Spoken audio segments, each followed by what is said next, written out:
өлүп анан кайра тирилгенден кийин адамдар бул дүйнөдөгү ошо динсиз жашаган убактысы үчүн, зикирсиз өткөргөн убактысы үчүн, бербеген садакасы үчүн, бербеген зекети үчүн, акчасы туруп барбаган умра, хажылык үчүн кейийт, өкүнөт.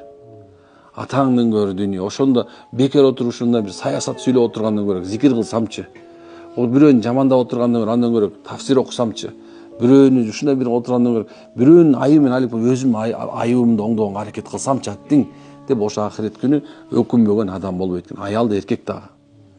Ал эми капырлар болсо качан Алла Таала эки эчкини, бирөө мүйүзү сынык эчкини, мүйүздүү эчки сүзүп туруп мүйүзүн сындырып салган себебинен мынекей эки эчкини кыяматтын кыл көпүрө үстүп келип туруп бири-бирине баягы доо койдуруп бирине бири өчүн алып берип аткан мезгилде тегерек четти карап туруп атаңдын көрү жөн эле болбойт экен.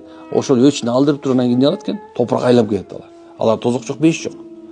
Ошондо көргөндө аттың ушу топурак эле болуп кетсем кандай сонун болот эле дейт экен, бирок бүтпөйт да, болбойт да.